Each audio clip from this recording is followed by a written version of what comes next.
Good morning mga ka-friends. Pag araw ng linggo, ang ginagawa ko dito sa bahay ay maghahalaman. So ako ngayon naka-filter kasi bagong gising lang. Kaya filter muna tayo aasa.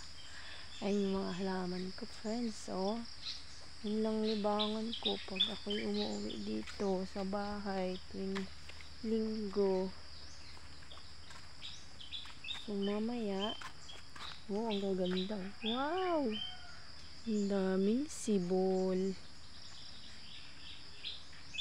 Mamaya na ako maghahalaman kasi sisimba muna ako, syempre.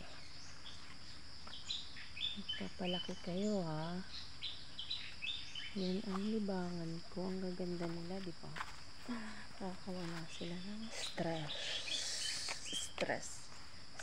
pala. Ang aking mga bibis. Diyan lang muna sila sa mga lata-lata. Ang ganda, oh.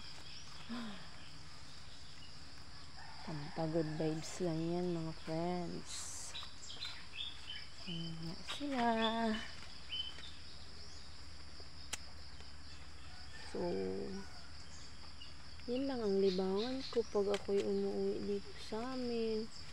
Pag umuulan, wala, nakahiga. Ang daming subi. Wow.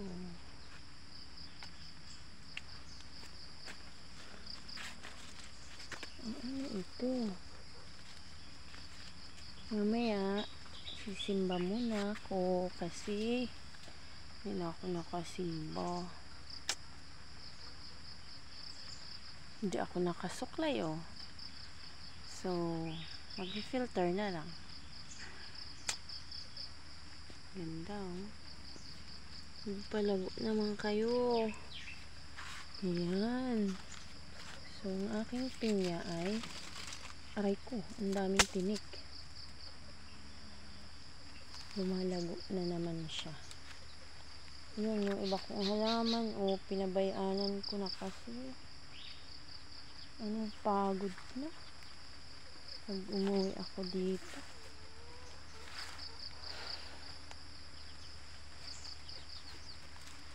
Ayun, nating kaong isa. Wala pang ibang mga friends. Gusto ko magandang patwang ng halaman to, eh. Kaya lang, wala pang budget. Gusto ko yung bakal na wini-wilding. Oh my God, namatay.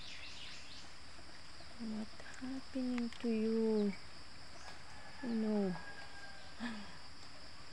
Ganyan talaga siya pag laging nauulanan, namamatay na. Oh, namatay na yung bigonya ko. Oh no.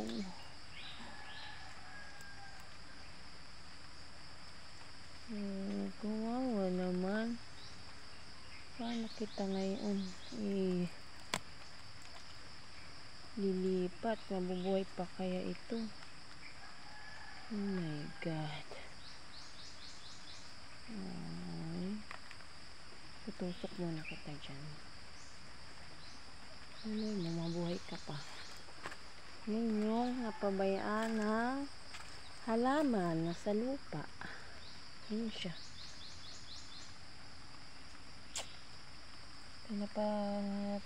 Sibol ko muna siya dyan kasi wala pang tamang lalagyan. Ito, nabagsak din siya. Kailangan palitan na. Ayun pa yung mga iba kong halaman. Wait lang mga friends. Yan. Hindi ko na asikaso na. Ito bago siya. Bagong mga lipat. Bagong mga kalagay sa patungan. Ito, hindi ko lang to.